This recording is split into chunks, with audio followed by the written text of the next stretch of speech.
स्वास्थ्य पर आधारित कार्यक्रम स्वस्थ भारत के आज के अंक में आप सभी दर्शकों का स्वागत है। नमस्कार, जोहार। आज के अंक में हमारे साथ हैं डॉक्टर पुष्पांजलि राय और उनसे हम बात करने वाले हैं महिलाओं की स्वास्थ्य समस्याएं एवं उनका उपचार। तो सबसे पहले डॉक्टर पुष्पांजलि, आपका हमारे कार्यक्रम में स्वागत है। नमस्कार, जोहार। नमस्कार, धन्यवाद, जोहार। अब हम बात कर रहे हैं महिलाओं की, तो शुरुआत करते हैं कि महिलाओं में आमतौर पे कौन कौन सी स्वास्थ्य समस्याएं देखने को मिलती हैं। यदि हम बात करते हैं महिलाओं में, तो वैसे आपको जैसे कि पता है कि बहुत सारी हमारे देश में बहुत सारी स्वास्थ्य समस्याएं हैं, लेकिन मुख्यतः जो समस्याएं हैं वो किशोरियों में हम देखें तो अनियमित जो मासिक की समस्या है, जो कील मुहासे उनको जो निकल जाते हैं उनकी समस्या, और वेट गेन की समस्या सबसे ज़्यादा लड़कियों में देखी जाती है। बाकी महिलाओं की बात करते हैं तो एनीमिया यानी कि खून की कमी, न्यूट्रिशनल डेफिशिएंसी जिसको बोलते हैं, खान पीन में कमी की वजह से एनीमिया बहुत ही कॉमन एक समस्या है हमारे देश में।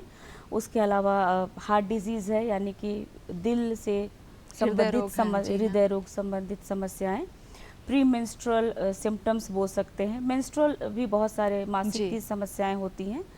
हड्डियों की परेशानी, ऑस्टियोपोरोसिस जिसको हम बात करते हैं, और कैंसर की समस्या, ये मुख्यतः हम बोल सकते हैं ये सारी समस्याएं ज़्यादातर महिलाओं में देखने को मिलती हैं, जिसका कि हमें ध्यान देना बहुत ज़रूरी होता है।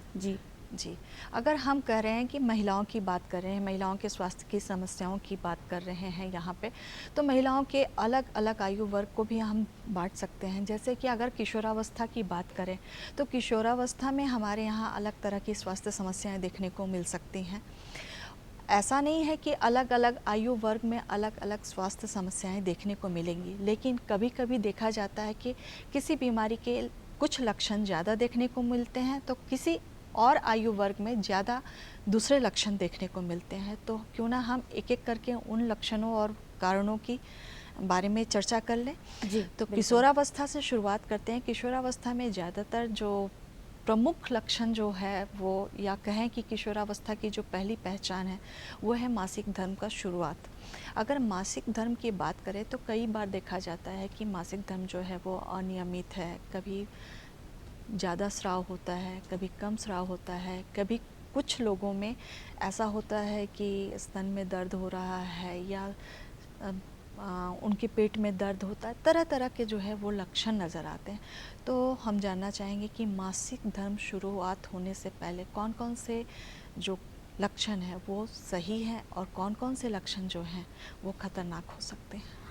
देखिए, बात कर रहे हैं हम किशोरावस्था की, तो मुख्यतः जो हमारे पास जो मरीज़ आते हैं, या जो मेन जो कंप्लेंट्स होता है उस लड़की की या उसकी माँ की, सबसे पहला तो ये होता है कि या तो बड़ी हो गई है लड़की, 16 साल की हो गई है, 17 साल की हो गई है और उसको मासिक नहीं आ रहा है, या फिर उससे भी ज़्यादा है कि यदि मासिक आ रहा है तो लगातार आ जा रहा है, 20 दिन से आए जा रहा है, या फिर 2 महीना से नहीं आ रहा, 3 महीना से नहीं आ रहा है। तो हमें उनको समझाना होता है कि यदि मासिक लड़की की आयु यदि 16 वर्ष 17 वर्ष हो गई है और स्तनों का जो डेवलपमेंट है वो सही है, तो फिर उस लड़की को आगे जांच करके देखने की ज़रूरत है कि क्या बहुत सारी और भी गंभीर समस्याएं हैं जो हो सकती हैं, तो आपको जांच की ज़रूरत है। उसके बाद जो मोस्ट कॉमन है वो है कि पीरियड सही से नहीं आता है, तो उसमें ये देखना होता है कि बार बार आ रहा तो 15 दिन रह रहा, 20 दिन आ रहा, 3 महीने पे आ रहा, 4 महीने पे आ रहा। तो जो हमारा जो एज होता है किशोरावस्था, प्यूबर्टी जो है, वो उस एज में एक्चुअली क्या होता है कि जो हमारा जो ब्रेन होता है, हाइपोथैलेमस जो होता है, पिट्यूटरी हाइपोथैलेमस जो हमारा सिस्टम होता है, वो मैच्योर नहीं होता है। तो जस्ट उनको काउंसिल करना है कि अच्छे से खाना खाएं, एक्सरसाइज करें, कुछ मल्टीविटामिन्स लें, और जब तक मैच्योरिटी नहीं आएगा, ये कॉमन चीज़ें हैं। दर्द, अक्सर लोग बोलते हैं कि पेड़ों में बहुत दर्द है, बहुत दर्द है, तो उसके लिए भी उनको समझाने की ज़रूरत है कि जब भी ब्लीडिंग होता है तो दर्द होना कोई बहुत बड़ी समस्या नहीं है, लेकिन हाँ ठीक है, एक अल्ट्रासाउंड करा करके हम देख सकते हैं कि कहीं और कोई इसके साथ कुछ और भी तो नहीं, कोई सिस्ट है या एंडोमेट्रियोसिस होता है या और कोई परेशानी तो नहीं है जो कि इस पेन को एग्रीवेट कर रहा है। और उसके बाद जो होता है वो ये है कि वज़न बढ़ता जा रहा है, बहुत सारे कील मुहासे आ रहे हैं, और पीरियड आ ही नहीं रहा 3 महीने पे 4 महीने पे, तो ये हम लोग मान के चलते ये हार्मोनल डिस्टर्बेंस है, हार्मोनल इम्बैलेंस है। जी। और इसमें अगर आप देखते हैं तो इसको पॉलीसिस्टिक ओवेरियन सिंड्रोम या ओवेरियन डिजीज़ बोलते हैं कि ये अंडेदानी में क्या होता है कि जो फॉलिकल्स तो बनते हैं और वो फूट नहीं पाते हैं हार्मोनल डिसबैलेंस की वजह जी। से। तो हमें वो समझाना होगा उसको कि सबसे पहला ये है कि वेट रिडक्शन। अक्सर देखा जाता है कि ये लड़कियां मोटी होती हैं जी हाँ। और कील मुहासों के लिए फिर आप अलग से दवा देते हैं। अगर आप इनिशियल 10% यदि उसका वेट मान लीजिए उसके एज के अकॉर्डिंग ज़्यादा है 60 किलो है, तो अगर आप 10% इनिशियल बॉडी वेट का भी अगर हम लोग बोलते हैं कि कम कर लो और अगर कम हो जाता है तो ये पीरियड जो है वो ऑटोमेटिकली खुद से ही वो सही होने लगता है। तो सबसे पहला किशोरियों में यही ध्यान देने की ज़रूरत है कि आप अनड्यू जो जंक फूड है, बहुत सारा जो अनियमित जो खाने का जो आजकल जो लाइफस्टाइल है, एक्सरसाइज नहीं करना, जी हाँ। जितने भी बकवास चीज़ें चीज़ें हैं हैं उनका खाना। उनसे बच के रहें और एक्सरसाइज करें, प्रॉपर डाइट लें और अपने वज़न का ख्याल रखें। बहुत जी, ज़रूरी जी। है, वज़न बढ़े ना। जी। और ये बिल्कुल बेस है, आधार है, इसी पे आपके आगे की आने वाली लाइफ जो है वो निर्भर करती है। तो अगर बेस हमारा, आधार हमारा सही रहेगा तो इस पर खड़ी होने वाली इमारत भी जो है वो सही होगी। ये एक बात मैं जी। और बोलना चाहूँगी कि अक्सर जो माएँ आती हैं वो पूछती हैं कि नहीं डॉक्टर साहब, पेट दर्द है तो दवा देना नुकसानदायक होता है। जी हाँ। तो ये जान लेना ज़रूरी है कि नहीं, अगर महीने के समय में अगर बच्चियों को पेट में दर्द है तो एंटीस्पाज़मोटिक जो हम लोग देते हैं तो वो कोई ऐसा नहीं है कि आगे जा कर के या उस समय भी उसको अगर बहुत दिक्कत है तो ले सकती हैं, उसमें ऐसा कोई नुकसान नहीं है जो उसको अभी एट प्रेजेंट या आगे जा कर के होगा। तो जी। ये भ्रम है, ये इसको जानना बहुत ज़रूरी है। जी हाँ। और ज़्यादातर देखा जाता है कि मासिक स्राव के समय में लड़कियां जो हैं स्कूल नहीं जा पाती हैं इन सारी परेशानियों की वजह से। तो अगर आपके पास इलाज है और कर लेती हैं तो आपका लाइफ स्टाइल जो है वो स्मूथली चलता रहेगा। जी हाँ, बस उनको समझाना ज़रूरी है कि ये पार्ट ऑफ नॉर्मल लाइफ का एक पार्ट जी है हाँ। और ये रहेगा, ऐसा चलेगा। थोड़ा पेन आप आराम से करिए, एक्सरसाइज करिए, अच्छा खाना पीना कीजिए। उस वक्त कॉन्स्टिपेशन होना या उल्टी लगना, पेड़ों में दर्द होना, चक्कर आना, ये सारी चीज़ें आम बात है। तो अगर आप पहले से प्रिपेयर्ड होते हैं तो आप उतना हाय तौबा या उतनी घबराहट नहीं होती है जी और हाँ। आप इसको अच्छे से मैनेज कर सकते हैं। जी। इसके बाद जो समस्या आती है वो है सफ़ेद स्राव की और योनि संक्रमण की।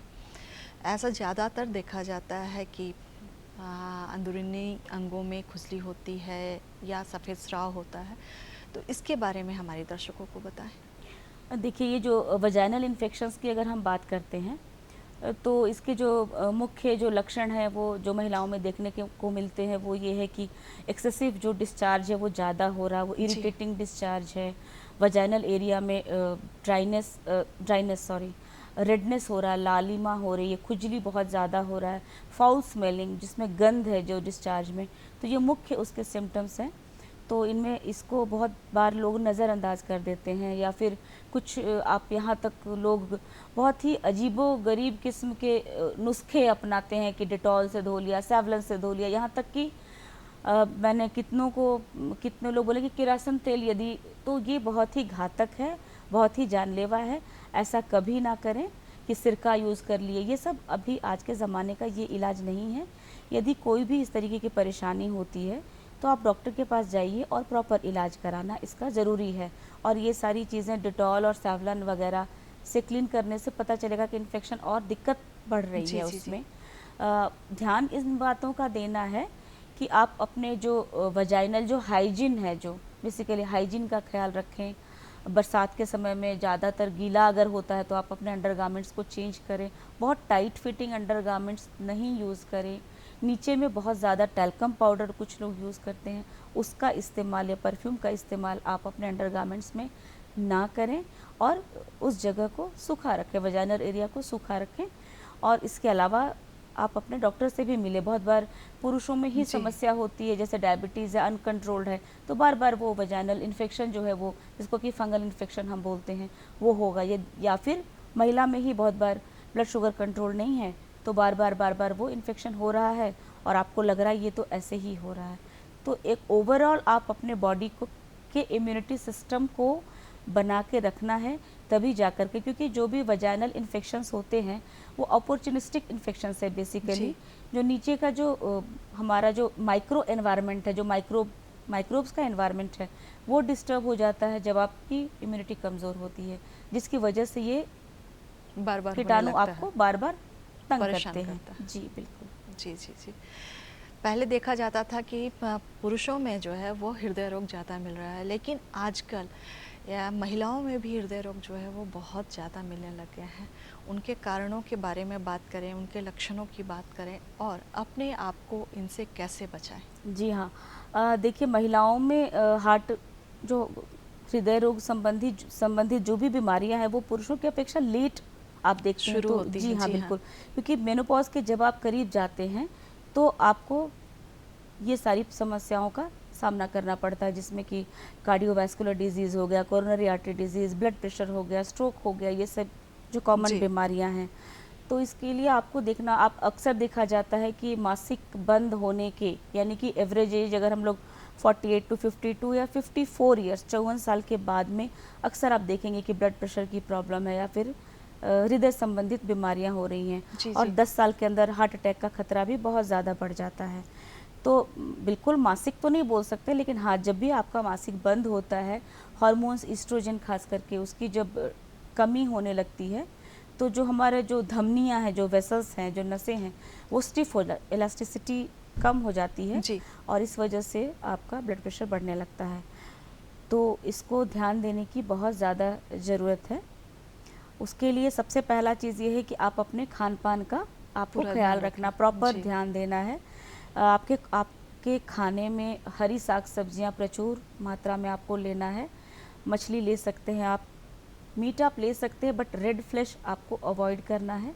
अगर आप डेयरी लेते हैं, दूध दही लेते हैं, तो लो फैट जैसे बटर हुआ, घी, ये सब को थोड़ा बैलेंस अवॉइड करके करना चलना है। जी हाँ। और ज़्यादातर आप होल ग्रेन्स लेना है, और अंकुरित जो अनाज हो या होल ग्रेन्स जो आप अगर आप लेते हैं। और ऐसा जो अमेरिकन जो कार्डियक वो सोसाइटी है, उनका कहना है कि हफ्ते में अगर आपको 150 मिनट की फ़िज़िकल एक्टिविटी, एक्सरसाइज यदि आप करते हैं, तो आप बहुत हद तक इन बीमारियों से आप खुद को अपने आप बचा को बचा सकती हैं। जी कर हाँ, रख सकते तो हैं। हफ्ते में 150 मिनट ज़रूर। और अगर वेट ज़्यादा है तो वेट को कंट्रोल करने के लिए आप 300 मिनट तक आपको कसरत या एक्सरसाइज करने की ज़रूरत होती है। जी। अगर हम इधर-उधर का खाएँगे, वेट गेन करेंगे तो थोड़ा-सा ज़्यादा मेहनत तो करना ही पड़ेगा।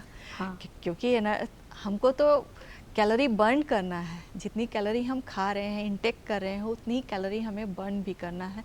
तो इस बात का ध्यान रख के हमको क्या करना है, 150 से 300 मिनट तक वीकली, बहुत ज़्यादा समय नहीं है। फिर भी आजकल हमारी जो निर्भरता है वो मशीनरीज़ पे ज़्यादा हो गई है। मिक्सी है, वॉशिंग मशीन है, अब तो बर्तन स्कूटी धोने, है, बाइक है, सबको बर्तन, डिश वॉशर है। हाँ जी हाँ। बिल्कुल, हाँ। तो सारी जो शारीरिक गतिविधियां थी वो आजकल बंद हो गई हैं। इस वजह से हमें जो खामियाजा है वो वो भुगतना भुगतना ही पड़ रहा है, पड़ेगा। और खान पीन भी बिल्कुल उल्टा हो गया है। जी जी। स्मोकिंग, अल्कोहल, ये सबको बिल्कुल, चूँकि अब महिलाओं में भी ये समस्या आने लग गई हैं, जी हाँ। तो इसको कोशिश करना है कि अवॉइड करें।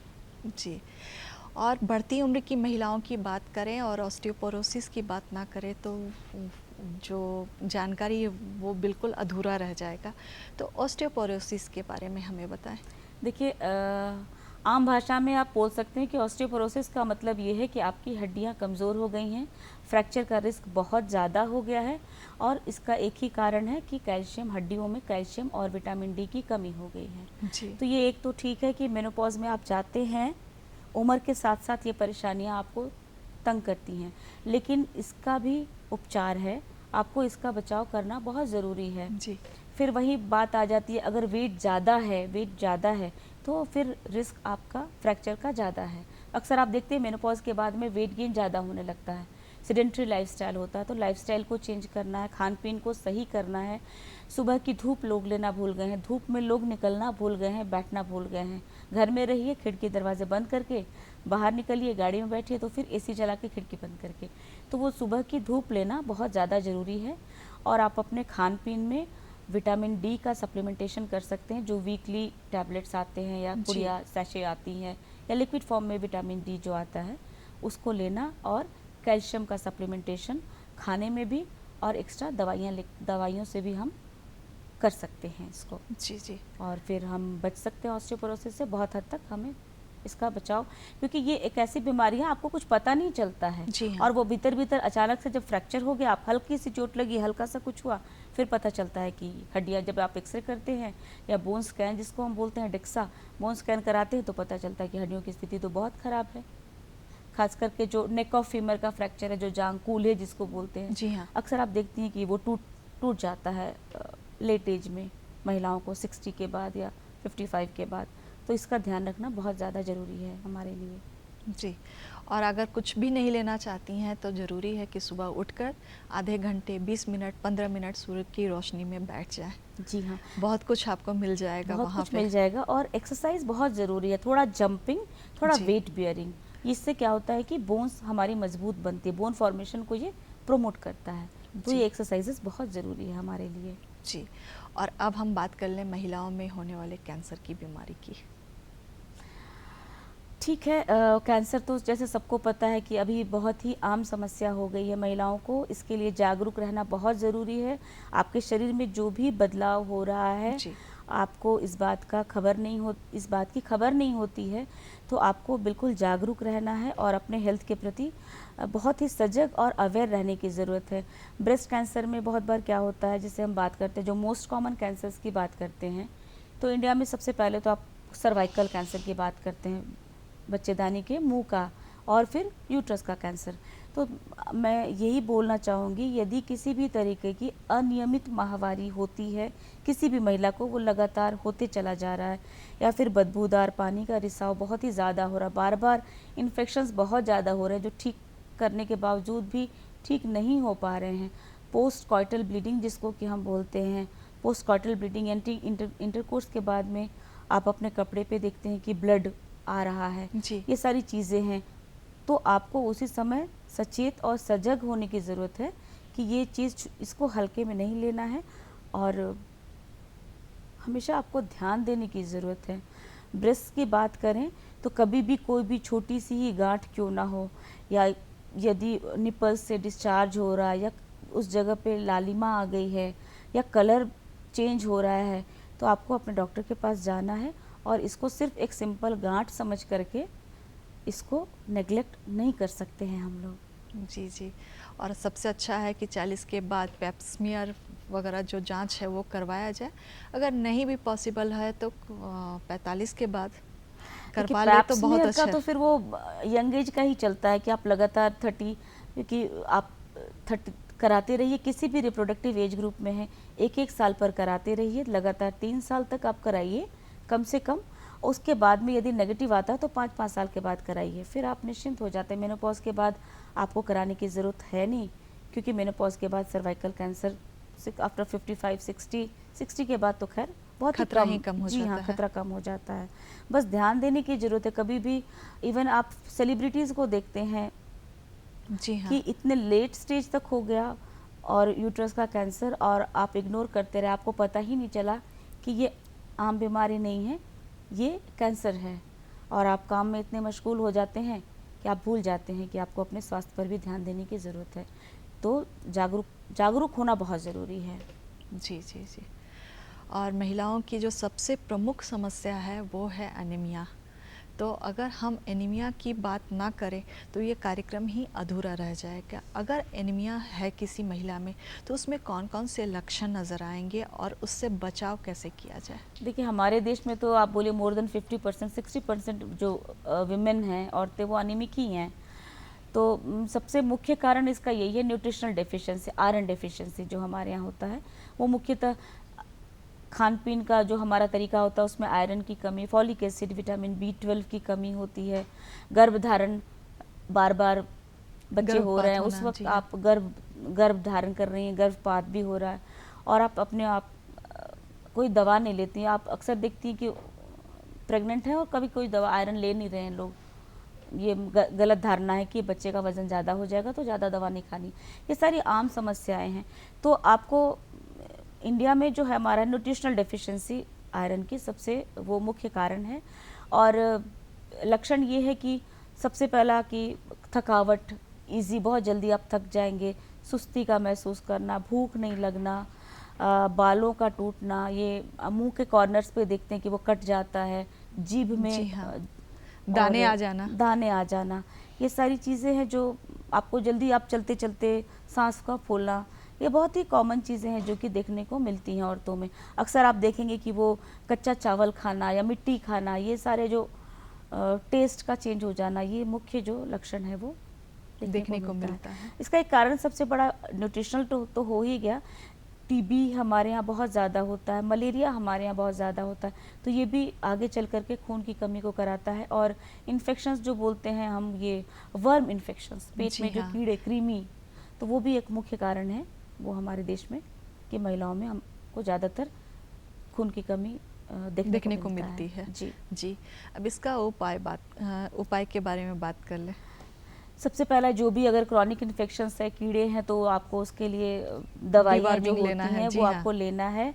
आपको खान पीन का ध्यान रखना है, जो चीज़ें जिनमें आयरन ज़्यादा है, हरी पत्तेदार साग सब्जियाँ हो गया, होल ग्रेन्स, स्प्राउटेड ग्रेन्स जिसको हम बोलते हैं, मछली खा सकते हैं आप, गुड़, खजूर, चना जो होता है उसमें ज़्यादा मात्रा में आयरन है, तो आयरन सप्लीमेंटेशन बहुत ज़रूरी है। और जो भी महिला गर्भ धारण करती है तो अब उसको आंगनवाड़ी में भी जो दवाइयाँ दी जाती हैं, तो मेरा उनसे आग्रह है कि आप नियमित वो उन दवाइयों का सेवन करें। यदि और भी कोई बीमारी है जो आपके शरीर में है तो उसको आप नेग्लेक्ट नहीं करें। यदि आप देखती हैं कि आपके जो मल है उससे ब्लड आ रहा है, तो आपको इसको नज़रअंदाज नहीं करना है, आपको जा कर के अपने डॉक्टर से इसके बारे में सलाह लेना है। और चूंकि हमारा जो है वो पुरुष मेल डोमिनेटेड सोसाइटी है, जी हाँ। सेकेंड ग्रेड सिटीजन नहीं समझना है अपने आप को, महिलाओं को, कि खाना जो भी अच्छा है वो ना खाएं, ऐसा बिल्कुल भी ना करें। आपको सबसे पहले अपना ध्यान रखना है, आप स्वस्थ रहेंगी तभी आपका परिवार भी स्वस्थ है। जी हाँ, और हम अपने कार्यक्रम में चर्चा करते रहते हैं कि महिला जो है वो परिवार की धुरी है, उसी के इर्द गिर्द जो है वो पूरा परिवार जो है वो घूमता रहता है। अगर आप स्वस्थ नहीं रहेंगी तो परिवार भी स्वस्थ नहीं रहेगा, इसलिए ज़रूरी है कि महिला अपने स्वास्थ्य का ख्याल ज़्यादा रखें। और करना कुछ नहीं है, जैसा कि हमारी आज की विशेषज्ञ ने बताया कि हमें सूरज की रोशनी में रहना है, एक्सरसाइज करना है। अगर हम टहलना पसंद करते हैं तो सप्ताह में 150 मिनट से लेकर 300 मिनट तक हम टहलना कर सकते हैं, पैदल चल सकते हैं। और जो भी खाएं उसमें प्रयास करें कि वो संतुलित हो, पौष्टिक हो और हमारे स्वास्थ्य के लायक हो। और जो सबसे महत्वपूर्ण बात है वो ये है कि हमारे शरीर में कोई भी लक्षण अगर नज़र आए जो सामान्य नहीं है, वो असामान्य है, तो उसकी जांच सबसे पहले करवाएं, ताकि हम जो हैं वो अपने आप को उन लक्षणों से सचेत कर सकें, उन लक्षणों को पहचान सकें और उसका इलाज समय रहते करवा सकें। अब चलते चलते आप हमारी जो महिलाएं हैं उनको क्या कहना चाहेंगी? जैसा कि क्योंकि देखिए, एक बात है अनीमिया की जो बात हम कर रहे हैं, हाँ। वो ऐसा नहीं है कि अनपढ़ महिलाओं में मिलती है, वो ऐसा नहीं है कि ग्रामीण महिलाओं में मिलती है, वो ऐसा नहीं है कि अशिक्षित महिलाओं में मिलती है, ये सब में मिलती है। जी हाँ, तो वो क्या करें? बिल्कुल मैं यही कहना चाहूँगी कि सबसे पहले आप अपने स्वास्थ्य का ध्यान रखें। यदि कोई भी, जैसे कि आपको जागरूक होना ज़रूरी है, आपको पता ही नहीं चलेगा कि हाँ ये बीमारी है, तो आप उसको पहचान नहीं पाएंगे। तो आप जागरूक रहिए। कोई भी लक्षण शरीर में, यदि आपको जल्दी थकावट हो रही है या बहुत चिड़चिड़ापन आ रहा है या नाखून जल्दी टूट रहे हैं, हड्डियों में दर्द रह रहा है, जोड़ में दर्द रह रहा है, तो आप इसको नेग्लेक्ट, अनियमित कभी भी डिस्चार्ज हो रहा है वजाइनल, जो कि कंट्रोल कर रहे हैं, बार बार हो जा रहा है, तो आप जाकर के ज़रूर इन चीज़ों को कभी भी नज़रअंदाज ना करें। थोड़ा अपने लिए समय निकालें, थोड़ा योगा, ब्रीदिंग एक्सरसाइजेस, वॉकिंग वगैरह जो कि आप आराम से कर सकती हैं, उनका करना ज़रूरी है। और अपने आप को स्वस्थ रखें और खुश रखें। जी जी। और एक जो बात चलते चलते हम जानना चाहेंगे आपसे कि मासिक के समय स्वच्छता का ख्याल रखना कितना आवश्यक है? बहुत ज़रूरी है। जब भी पीरियड्स, मासिक जब भी आए, तो आपको जो अंडरगारमेंट्स है वो बहुत ही टाइट या बहुत ही सिंथेटिक नहीं यूज़ कीजिए, प्रेफरेबली लाइट कलर वाले, या फिर बहुत लाइट कलर या बहुत जिसमें कम डाई का उपयोग हो। कोशिश करें कि वैसा आम दिनों में भी आप उसी तरीके के अंडरगारमेंट्स को यूज़ करें, पैड्स यूज़ करें, वो गंदे कपड़े जो होते हैं उनको कभी ना यूज़ करें, और पैड्स को भी आप नियमित टाइम टू टाइम चेंज करें। ऐसा नहीं है कि अगर ब्लीडिंग कम हो रहा है तो जो सुबह से लगाया है तो शाम तक थोड़ा बहुत है तो फिर आप रात को नहीं चेंज करते हैं। आपको रात को कम से कम एक बार चेंज करके ही सोना है। तो आपको सफाई का बहुत ही ज़्यादा ख्याल रखना है। जी, डॉक्टर पुष्पांजलि, आप हमारे बीच में आए इसके लिए आपका धन्यवाद, और हम अपने दर्शकों से लेते हैं विदा। जोहार।